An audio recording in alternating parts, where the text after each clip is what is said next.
बिस्मिल्लाहिर्रहमानिर्रहीम। अस्सलाम वालेकुम दोस्तों, कैसे हो आप सब। मैं हूं सैयद सुमेर शाह और आप देख रहे हो सैयद सुमेर शाह फूड चैनल। दोस्तों आज मैं आपके लिए बहुत ही मज़ेदार सी शोरबे वाले चिकन कड़ी की रेसिपी लाया हूं। आज मैं आपको बताऊंगा कि क्यों आपके शोरबे वाले चिकन में प्याज तैरते हुए नजर आते हैं, वो सही नहीं पक पाते। सब बातें आज के इस वीडियो में आपके क्लियर करने वाला हूँ। अगर आप वीडियो पर नए हो तो आपसे एक छोटी सी रिक्वेस्ट है कि मेरे इस वीडियो को लाइक करके मेरे चैनल को सब्सक्राइब कर ले, ठीक है। तो अब रेसिपी की तरफ चलते हैं। बिस्मिल्लाहिर्रहमानिर्रहीम। यहाँ पर एक बड़ी सी कढ़ाई ले लेनी है और इसमें हाफ कप तक कुकिंग ऑयल के ऐड कर देने, ठीक है।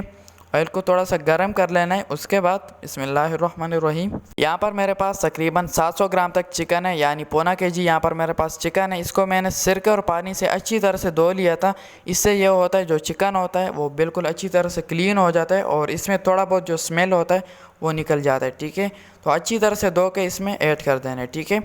ऐड करने के बाद अच्छी तरह से इसकी मिक्सिंग करनी है और अब इसको इतना पकाना है कि हमारे चिकन का अच्छी तरह से कलर चेंज हो जाए। उसके बाद इसको इससे निकाल लेने, ठीक है। यानी चिकन को आधा मैं यहीं पर पकाने वाला हूँ और आधा मैं इसको शोरबे में पकाऊंगा, ठीक है।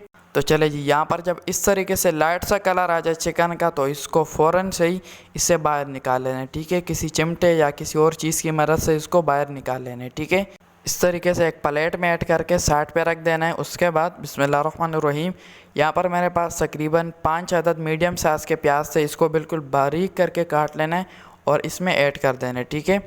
ऐड करने के बाद अच्छी तरह से इसकी मिक्सिंग करेंगे और अब यहाँ पर जो है तकरीबन 3 मिनट इसकी पकाई करेंगे, यानी हल्का सा इसको कलर आ जाए। उसके बाद बाकी की चीज़ ऐड करेंगे, ठीक है। तो चलिए जी, यहाँ पर बिस्मिल्लाहिर्रहमानिर्रहीम, जब इस तरीके से कलर आ जाए फ़ौरन से इसमें 1.5 टेबल स्पून तक लहसुन अदरक कूटा हुआ इसमें ऐड कर देना है, ठीक है। ऐड करने के बाद फिर से अच्छी तरह से इसकी मिक्सिंग करनी है और अब इसको अच्छी तरह से गोल्डन होने के लिए छोड़ देना है, ठीक है। जब अच्छी तरह से ये गोल्डन हो जाएंगे उसके बाद इसमें टमाटर ऐड करेंगे, ठीक है। तो चले जी, बिस्मिल्लाहिर्रहमानिर्रहीम, यहाँ पर जब इस तरीके से खूबसूरत सा प्याज़ों को कलर आ जाए उसके बाद फ़ौरन से इसमें 3 से 4 अदद मीडियम साइज़ के टमाटर है। इसको मैंने पहले उबाल लिया था, इसका छिलका भी मैंने निकाल दिया था और इसमें ऐड कर देंगे, ठीक है। ऐड करने के बाद फिर से अच्छी तरह से इसकी मिक्सिंग करेंगे और अब इसको 1 से 2 मिनट पकने के लिए छोड़ देंगे, ठीक है। तो चलिए जी, यहाँ पर अब इसमें कुछ मसाले ऐड करेंगे। बिस्मिल्लाहिर्रहमानिर्रहीम, सबसे पहले मैं इसमें अपने टेस्ट के हिसाब से 3 टीस्पून तक नमक ऐड कर रहा हूँ। आप अपने टेस्ट के हिसाब से ऐड कर सकते हैं। 1.5 टीस्पून तक इसमें लाल मिर्च का पाउडर ऐड करेंगे। 2 टीस्पून भर के इसमें खुश्क धनिया पाउडर ऐड करेंगे। थोड़ा सा हाफ टी स्पून तक मैं इसमें गरम मसाला ऐड कर रहा हूँ और 1 टीस्पून इसमें ज़ीरा पाउडर ऐड कर देंगे, ठीक है। थोड़ा सा और ऐड कर देंगे और अब इसमें 3 अदद छोटी इलायची ऐड कर देंगे, ठीक है। इससे एक मज़ेदार सा खुशबू भी आएगा और एक ज़बरदस्त सा टेस्ट भी आएगा, ठीक है। तो ये लाजमी से ऐड कर देना है और अच्छी तरह से इसको मिक्स कर देना है, ठीक है।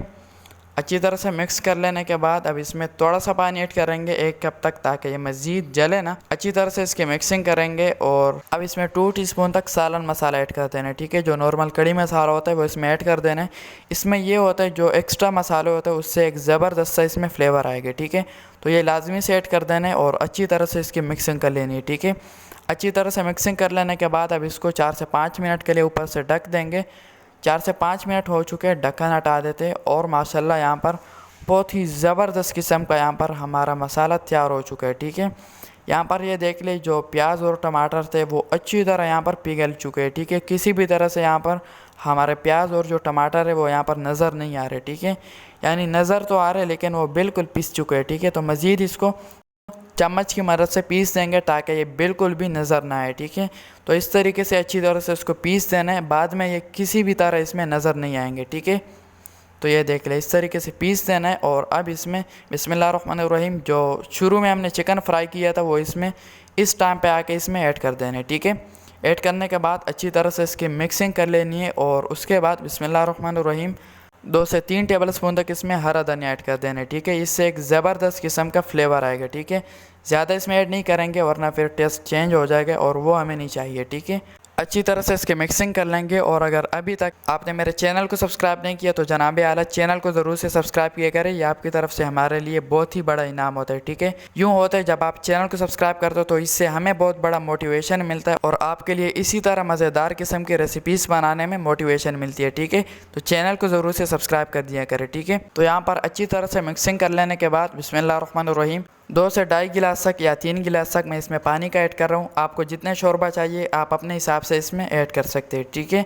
तो यहाँ पर मैंने तकरीबन 3 गिलास तक पानी का ऐड कर दिया और अब अच्छी तरह से इसकी मिक्सिंग कर लेंगे। ठीक है, अच्छी तरह से मिक्सिंग करने के बाद अब इसको 20 मिनट तक पकने के लिए छोड़ देंगे। ठीक है, तो यहाँ पर मैं इसको 5 से 8 मिनट बिल्कुल हाई फ्लेम पर पकाऊंगा। उसके बाद 12 से 13 मिनट में इसको बिल्कुल लो फ्लेम पर पकाऊंगा। ठीक है, तो इसको ऊपर से ढक देते हैं और मिलते हैं 20 मिनट के बाद। तो चलिए जी, यहाँ पर 20 मिनट कंप्लीट हो चुके हैं और आते ही मैंने फ्लेम को नीचे से ऑफ कर लिया था। तो आप चम्मच की मदद से थोड़ा सा मिक्स कर लेते हैं और उसके बाद फाइनल लुक की तरफ चलते हैं। ठीक है, ये देख लीजिए कितना मज़े का यहाँ पर तैयार हुआ है। ठीक है, तो माशाल्लाह दोस्तों यहाँ पर मज़ेदार सा शोरबे वाला चिकन बिल्कुल तैयार है। यहाँ पर आप देख सकते हो जो प्याज मैंने इसमें डाले थे वो बिल्कुल यहाँ पर नज़र नहीं आ रहे। तो इस तरीके से आप ट्राई कर सकते हैं। इंशाल्लाह जब इस तरीके से आप बनाएंगे तो आपके शोरबे में प्याज बिल्कुल भी तैरते हुए नज़र नहीं आएंगे और आप एक परफेक्ट तरीके से शोरबे वाला चिकन बना सकेंगे। ठीक है, तो आज के लिए इतना ही। आई होप आपको ये मज़ेदार सी चिकन की रेसिपी अच्छी लगी होगी। अगर ये रेसिपी अच्छी लगी हो तो इस वीडियो को सबके साथ शेयर ज़रूर करना है। इस वीडियो को लाइक कर दे और अगर अभी तक आपने मेरे चैनल को सब्सक्राइब नहीं किया तो सब्सक्राइब करके बेल आइकन के बटन पर भी दबा दे ताकि आपको मेरी हर न्यू रेसिपी की नोटिफिकेशन सबसे पहले मिल सके। तो मेरी दुआ है अल्लाह ताला से कि अल्लाह ताला आपको सदा खुश और सलामत रखे। तो मिलते हैं किसी न्यू वीडियो में न्यू अमेजिंग रेसिपी के साथ। तब तक के लिए अपना बहुत सारा ख्याल रखिएगा, दुआ में ज़रूर याद रखिएगा।